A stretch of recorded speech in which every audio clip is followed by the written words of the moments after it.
Lying incompetence will surely get fired." Saying that, Senior Manager James abruptly hung up the phone. On the day of an important meeting, while I was on my way to work, a traffic accident occurred right in front of me, and I ended up being late to the office because I was helping with the rescue efforts. When I told James about it over the phone, he just laughed and said, "Don't lie to me."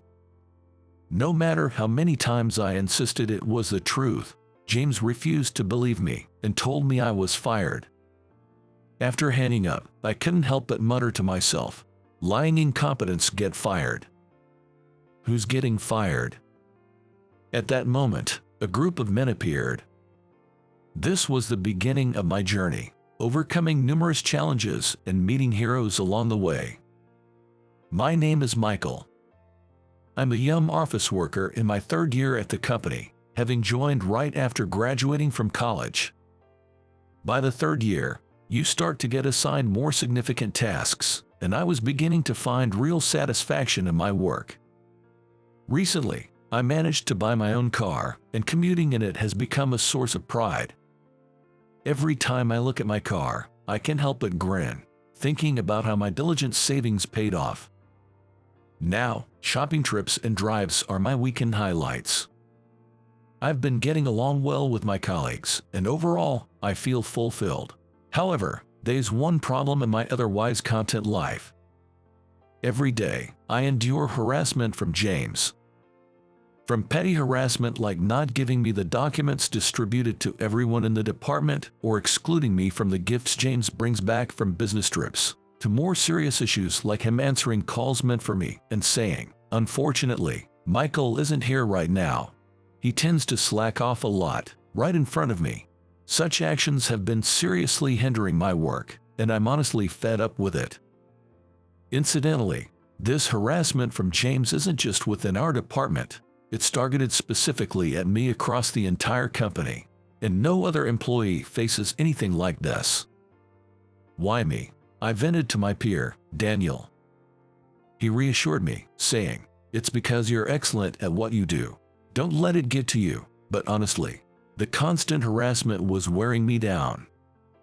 Despite the ongoing issues with James, my work days continued. So, I set off for work in my car as usual today. Since today was crucial, I left home earlier than usual and drove cautiously. I had prepared for the forecasted snow by fitting my car with snow chains the day before. I cherish my car and want to take good care of it.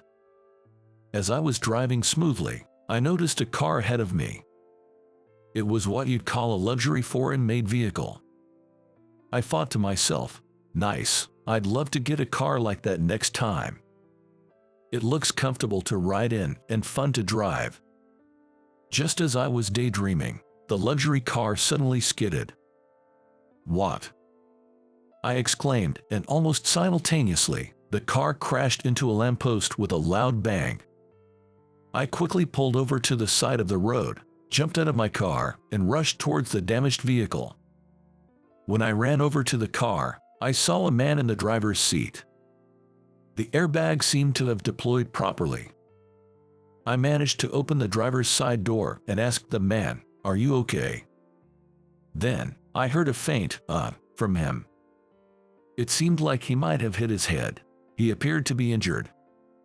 Looking around, I noticed there were no pedestrians, likely due to it being earlier in the morning than usual. There was no one passing by. I quickly went back to my car to grab my cell phone and called for an ambulance and the police.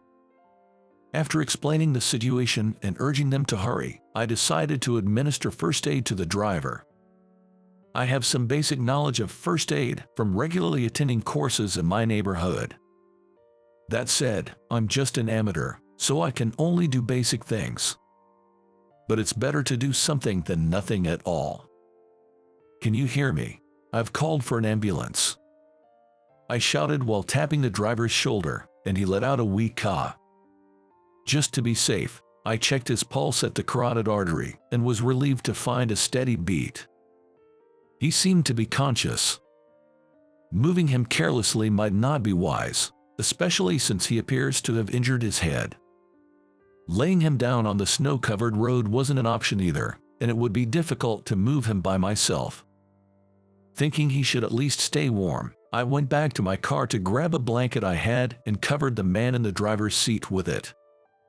That's when I noticed he seemed to have a small cut on his head from the glass. So, I decided to press my handkerchief against the wound. I remembered to be careful not to come into direct contact with his blood while doing so.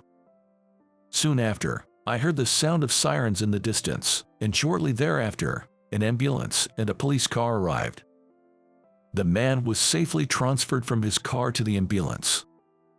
One of the paramedics asked me, "Are you the one who called? Would you mind accompanying us to the hospital?"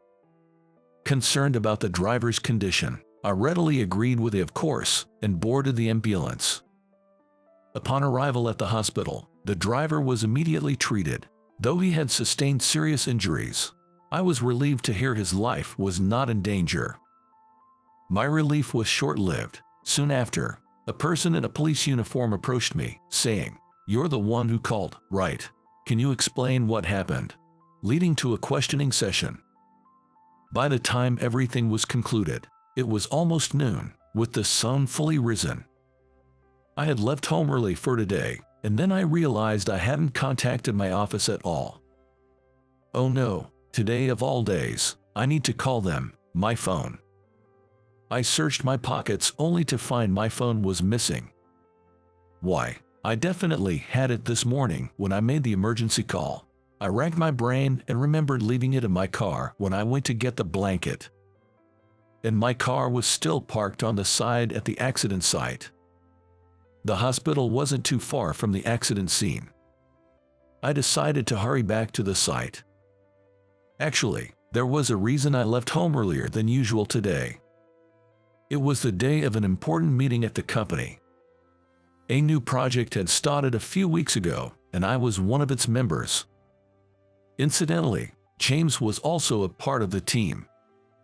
Today was the day we were to present our directions for the project. I had prepared the necessary documents, but they, along with my laptop, were all in my car. Although I had saved the same files on my office computer, I had found a mistake in them, which I intended to correct early this morning at the office. I regretted leaving everything behind. And now my phone was in the car too. I should have worn my smartwatch that syncs with my phone. That way, I wouldn't have missed any notifications. With these thoughts, I finally made it back to the scene. My car was still parked on the side. I was relieved it hadn't been towed. I had locked it, so I quickly unlocked it to find my phone and work bag still there, untouched. Relieved that nothing was stolen, I was shocked the moment I saw my phone. The sheer number of missed calls and messages on WhatsApp was overwhelming. This is bad. Sweating profusely, I hastily tapped the screen and called my office, only for James to answer. "Hello." It's Michael." "James, it's Michael." I was so flustered I introduced myself twice. It's you. So you finally decided to skip out, and on the day of an important presentation, no less." "It's not like that. There's a reason actually." I proceeded to explain everything about the accident. "And that's why I left my phone in the car." At that moment, I heard James let out a chuckle. "Ha ha. Who's going to believe such a story? As if an accident would just happen to occur right in front of you. Just admit you were slacking off." Frustrated by James's condescending tone, I insisted. "It's the truth. Please believe me." "Yeah, lies. Ever heard the saying, liar today, thief tomorrow?" It was clear he wasn't going to believe me. As I was despairing, he said, "By the way, about today's presentation, I used the documents you saved on the company computer, presented them under my name. Thanks for the hard work." "What?" "He presented my work under his name." "Yeah, I hadn't prepared anything, so it was convenient to use yours. You didn't show up, and we couldn't reach you, so it worked out perfectly. Kill two birds with one stone, right? How is that a good thing?" I couldn't help but ask back. So you are saying you stole my work? I just made use of it, and it's been decided we're going with the direction of your documents. So, as it stands, those documents were made by me, which means you are no longer needed. Laughing loudly, James added, lying incompetents get fired right away, too bad for you, and then he hung up. James's words echoed in my mind as the call ended. Lying incompetents, get fired. Could I really be getting fired? I stood there, stunned. Then I heard a voice from behind, who's being called a liar? Turning around, I saw a man wearing sunglasses standing there. He had a strong build and was dressed in a black suit. Who might you be? Could this man be part of the mafia? I was inwardly terrified by this sudden encounter. Sorry for the suddenness, but I heard you help my brother out. Need a hand, he said with a sly grin. Brother. As I stood there puzzled, 4 more men appeared behind him. Among them, one stood out, a gray-haired man wearing a suit with a distinctive pattern, radiating an aura far different from the other 3. I realized I needed to explain why I missed today's meeting and headed to the company. Upon arriving at the company and heading to a certain location, I unexpectedly ran into James along the way. Seeing me, James said, "What are you doing here? Didn't I tell you you're fired?" So I retorted, "It's not yet certain whether I'm fired." I'll say it again. I was late because I was helping with an accident and went to the hospital, then explained everything to the police. It wasn't intentional. James just laughed again. Like I said, you could come up with a better lie. Nobody is going to believe you. I even submitted your resignation for you. HR should be processing it by now. Seeing James's smirking face, I realized it was pointless to argue with him. I decided to give up on talking to him. James, that's enough. After saying just that, I continued towards my destination. I heard from behind, "Hey, HR isn't that way," but it didn't matter to me since I wasn't heading to HR. I reached my destination and knocked on the door. "Come in," I heard from inside, and opened the door. I apologize for the long wait. "Thank you for your patience," I said to the people inside. "No problem at all," was the reply. There sat Mr. Anderson, the company president, the man in the distinctive suit I had seen before, and 2 well-built men in black suits. Then James followed me in, saying, "Michael, HR isn't that way." As I wondered why he thought I was going to HR, Mr. Anderson said calmly, "James, I was about to call you too. Come in with Michael." "Mr. Anderson, why is Michael in the president's office?" James was surprised, but Mr. Anderson ignored him. "Come on in," he urged, and James and I entered. Mr. Anderson then said, "Michael, I've been hearing about you. You helped Ryan, didn't you?" "Ryan's someone I've known since he was young. When Alex told me Ryan had an accident, I was quite shocked," Mr. Anderson continued. Then the man laughed heartily, "But that's my boy, surviving an accident, and it's all thanks to you, Michael." Seeing James clueless at my side, I decided to fill him in. "James, this man is Alex, the boss of the White Tiger family." As I said this, James stepped back. The White Tiger family. The White Tiger family is a well-known mafia in this region. This man is the boss of the mafia. He's the one who saved my son this morning, a lifesaver for my son's life. I heard about it from Alex. Michael, your response was admirable. No, it was nothing. I just happened to have the knowledge. Besides, it's a driver's duty to help the injured, I said, feeling somewhat embarrassed. Alex then said, "You've been saying that all along. I think you should be more proud. Not many people can stay calm in such a situation. I've seen similar things in the past." Alex, maybe save those old stories for another time. They might be a bit too much for the younger folks, Mr. Anderson said with a wry smile. As the 3 of us were talking, Alex suddenly asked, "So, Mr. Anderson, why is Michael getting fired?"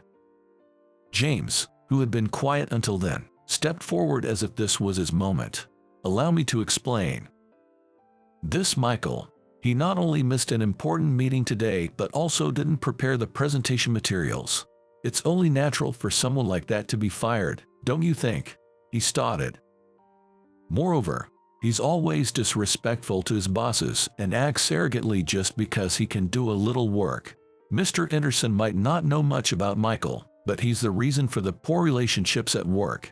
James ran it all at once. The room fell silent at his outburst. James had a smug look as if he had made his point. "There's a limit to making things up. I don't recall ever behaving like that. What is he talking about? Is James introducing himself?" As I was thinking this, Mr. Anderson said, "James, was that an introduction about yourself?" James, not expecting Mr. Anderson to say that, was left speechless. I almost burst out laughing, realizing Mr. Anderson shared my thoughts. Actually, James has been a frequent topic at the compliance committee meetings. We've received reports of him harassing a male employee, causing disruptions to work, and there have been complaints about his inappropriate behavior towards female employees, disturbing the workplace harmony. Mr. Anderson continued. "It's completely unfounded. But we've received written complaints, and there was an incident where you didn't pass a call for Michael in front of him. There's witness testimony, and we even have videos." Videos? "Given the severity of the issue, someone from your department submitted them. I was appalled when I saw them," Mr. Anderson said. "I was shown the video later, and it was perfectly captured, likely by my colleague Daniel from the same department. Of course, I thanked Daniel profusely. Good peers are invaluable." James, chagrined at being called out by Mr. Anderson, could only grunt in frustration. Seizing the moment, I decided to mention what James had said over the phone earlier. "By the way, the presentation James gave today was actually prepared by me. He himself said he used it." James, taken aback, glared at me and yelled, "Don't spout nonsense. You have no proof." "True, I didn't record that moment, but I do have proof that I prepared those documents." "Proof?" "Yes, the proof is on my laptop here. It contains the PowerPoint for the presentation content. Isn't it strange for James to claim he made it when it's on my laptop?" "That's because you stole it from me." "That's not true. How could that be?" I retorted immediately. "However, that's weak evidence," Alex said, and Mr. Anderson nodded in agreement. James gave me a look as if to say, "See. Right. But actually, there was a mistake in the documents I made." "A mistake?" I took my laptop out of my bag, turned it on, and opened the PowerPoint presentation.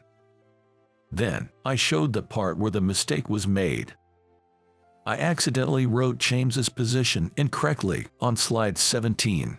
Surely, you wouldn't make such a mistake about your own position, right? What? The slide read, "Under the direction of James, the department head." Besides, you wouldn't write about yourself in such a manner.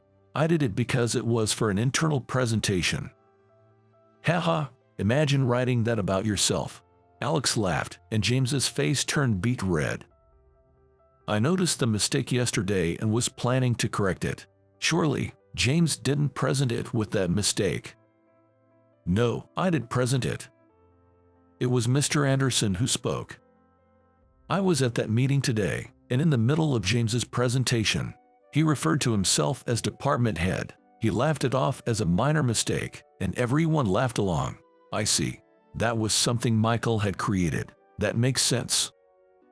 Realizing there was no escape, James's complexion grew increasingly pale. "Mr. Anderson, James told me that liars get fired. Am I going to be fired?" Mr. Anderson shook his head and said, "There's no reason to fire you. If anyone is to be fired, it would be James." The man who offered his help, saying, "Need a hand," turned out to be a soldier of a White Tiger family. The person involved in the accident was Ryan. the son of the boss of the White Tiger family. When the family was notified of the accident and rushed to the hospital, they were told someone helped him, and they found me at the accident scene based on that information. When they approached me, I found myself asking, "I'm being thought of as a liar. Could you please tell James that I'm not lying?" Looking back, I realize it might not have made much sense to ask that. Alex then said, "Is that all you need? There must be more. You saved my son's life. Anything you need, money or otherwise." "The most important thing to me right now is that," I exclaimed. "I like your spirit. Whether I'm a manager, department head, or president, I'll speak on your behalf. Let's go to your company," he declared. By responding with a yes, it was decided that Alex and his entire group would accompany me to my company. When asked which company I worked for and showed my business card, Alex exclaimed, "That's Bob's company." Bob is the name of our president, Mr. Anderson. Are you familiar with him? "Yay, an old friend of mine. This will be quick. I'll talk to him." And with that, Alex immediately called Mr. Anderson. Upon answering, Alex informed him that the employee who saved his son's life is about to be fired from your company. It turned out Mr. Anderson and Alex were indeed old friends, and they were quickly allowed into the president's office. I also headed to the company in my car and went straight to the president's office. James was called in, and thanks to them, I was spared from being fired. Alex is incredible. The power of a boss. Alex, thank you so much. After James left, I thanked Alex again. "What are you talking about? We should be thanking you. But Michael, are you sure you don't want anything in return?" "Yes, I only did what was natural. Even if Ryan wasn't from the White Tiger family, I would have helped anyone injured. Please don't worry about a reward."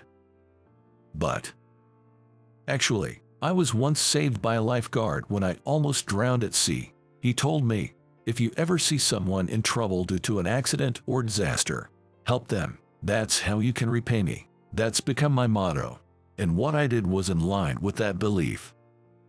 Mr. Anderson, moved to tears, said, "Michael, you're truly inspiring." Alex remarked, "I knew you were the man I acknowledged." Interestingly, the two men accompanying Alex also seemed to be tearing up.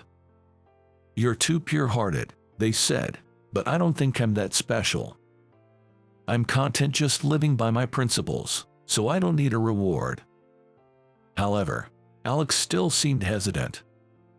The prospect of a grand gesture of gratitude was honestly a bit intimidating. Then, just like the lifeguard told me, "If you come across anyone in trouble from now on, please help them on my behalf. That's all I ask." "Understood, I promise. I'll make sure my soldiers and Ryan do the same." With those words, Alex made a promise to me.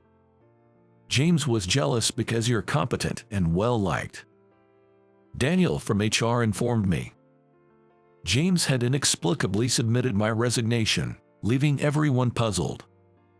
What surprised me the most was that James actually submitted my resignation letter. It seems James had been bad-mouthing me to Mr. Anderson and the department heads, scheming to get me fired by claiming such an employee was not needed. Ultimately, his plan backfired, and instead, he was reprimanded by Mr. Anderson for his unacceptable behavior towards subordinates and was also in trouble with other bosses. Despite James pleading not to be fired due to his past actions and the maliciousness of his behavior, it was decided that he was the one who would be let go from the company. With James gone, the office became a more pleasant place for everyone he had troubled, including me. A month after James's departure, I was thriving at work, free from his harassment. Ryan, Alex's son, was discharged from the hospital 2 weeks after the accident and has since returned to his normal life. Mr. Anderson and I were invited to Ryan's recovery celebration, where the White Tiger family treated us to a generous feast.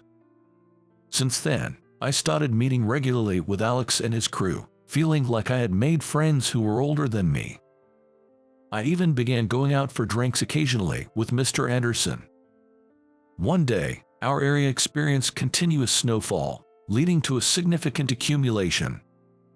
It's rare for our region to get much snow, but this year, a severe cold wave caused unprecedented snowfall. The road in front of our company experienced a massive traffic jam due to the snow, with many vehicles stuck. The snow kept falling around our company, piling up more and more. I thought it would be good if we could at least clear the snow around our company when Mr. Anderson appeared with a large shovel. Mr. Anderson. "Hey, Michael, work's not going anywhere with the snow, so I thought I might as well clear it," he said. "I'll help too." I grabbed a shovel from inside and started clearing snow around the company. Seeing Mr. Anderson and me, other employees began to show up, saying, "I'll help too," and we all started clearing snow together. While we were shoveling, I noticed the cars stuck on the road in front of us. The drivers must be having a tough time, unable to move because of the snow. I decided to make a gesture by providing some refreshments to those stuck. I bought a large amount of sandwiches and hot coffee from a nearby convenience store and distributed them to the people in their cars. "Thank you. Let's all hang in there." We encouraged each other like this.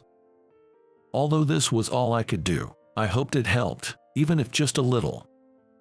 Ideally, we would clear the jam, but due to the snow, public transport had been down since the morning, and very few employees could make it to work. We were already doing our best just clearing the snow around our company. As we pondered what to do next, an unfamiliar sound approached. "What's that? An earthquake?" I thought, but then bulldozers and excavators appeared. Several of them arrived in a convoy. "Is this a raid attack?" I blurted out, perhaps influenced by my recent interactions with Alex and his group. "Michael, we've come to help," shouted Alex, disembarking from a bulldozer. "Alex, we're here too."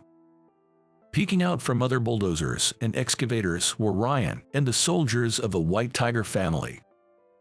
"Why are you here?" I asked in surprise. "Alex, you're late," Mr. Anderson said with a laugh.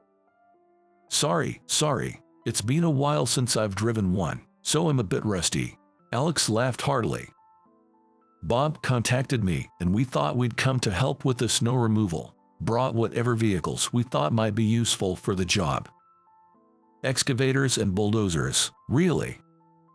I was surprised they even had such equipment. "We've also called some acquaintances from around here, so more people should be arriving. Let's see if we can clear this traffic jam." We received reassuring words. The group Alex called included young women, muscular men, and men my age, among others. A diverse crowd had gathered. These people are my acquaintances and employees from our businesses. I've asked the owner of that restaurant over there to prepare some warm food," Alex explained. A young lady who looked like a nightclub hostess exclaimed, "Alex, I have a bulldozer license, so I can drive it." "Alex, I can lift cars, so just tell me what to do," said a muscular guy. I wondered how Alex had made such diverse acquaintances. Then, Mr. Anderson, Alex, the local residents, and I discussed and decided to work together on snow removal. We resumed our efforts with the goal of clearing the traffic jam on the road in front of us. We used shovels and snow dumps where bulldozers and excavators couldn't reach. A nearby store happened to have snow dumps. A woman who owned a cafe said, "I don't have a snow dump, but I have a dustpan," and used it for shoveling snow, while a man who worked at a hostess bar used buckets for snow removal. People from various industries cooperated. Gradually, the snow situation stabilized, and with the help of bulldozers, excavators, and other equipment, we finally cleared the traffic jam on the road. Watching the cars gradually start moving again allowed me to finally breathe a sigh of relief. "Good job, Michael." Alex praised me. "Thank you. It was all thanks to you rallying everyone around," I responded. "It was my turn this time since you helped Ryan. I just called on the soldiers, friends, and acquaintances, and they were willing to help. I haven't forgotten our promise. In the mafia, we take promises and honor very seriously," he said with a laugh. Life in the area soon returned to normal. Later, a driver who had been stuck during the traffic jam made a special trip to our company to say, "You all were like heroes with the food and assistance you provided that day." Hearing that was incredibly gratifying. But the heroes weren't just us. The White Tiger family, Alex, and the people he gathered were also heroes. After the traffic jam was cleared, the people Alex had gathered seemed to have vanished without a trace. They must have returned to their daily lives. Even though they were strangers to me, the fact remains that we all cooperated. The people from the White Tiger family were the same. We're mafia, so we can't exactly be in the limelight. Let's just say you guys did the rescuing, I was told. So, the people stuck in the traffic jam probably think we were the only ones who helped. But that's not the case. There were many other heroes there too. I'll never forget that. After that snowy day, I had no further contact with Alex and his group. Alex said it wouldn't be good for a young man with a future to be known for being close to the mafia like us. It's best if we end our association here. Indeed, me being close to mafia members might not sit well with society. But parting ways with people I had grown close to felt quite sad. Alex and Mr. Anderson were old friends, but they hadn't met in years for that reason. "I'm going to miss you," I admitted honestly. "Yeah, I will too, but this is the line we draw," Alex replied with a sad smile. The fun times I had with Alex, Ryan, and everyone from the White Tiger family are unforgettable. Ryan then told me, "Michael, anyone who helps someone in trouble can be their hero. Meeting you made me realize that, now, be someone's hero is our motto in the White Tiger family." I never imagined that a simple act of helping someone could lead to so much gratitude and so many new connections. Take care, Michael. You too. Take care. With that, I parted ways with the White Tiger family. Since then, my involvement with the people of the White Tiger family has ceased. Though I no longer meet them, I'm sure they are all doing well. I am well aware that they were the heroes on that snowy day. Afterward, I was promoted and given the position of assistant manager. Apparently, it's the first time someone my age has held this position within the company. Based on your character and work performance, we want you to keep up the good work. Mr. Anderson personally encouraged me, which motivated me to work even harder. If someone is in trouble and I can help, I will. I want to continue to be able to do such natural acts of kindness. I vow to live up to the coolness of those people from that day and to become someone's hero again.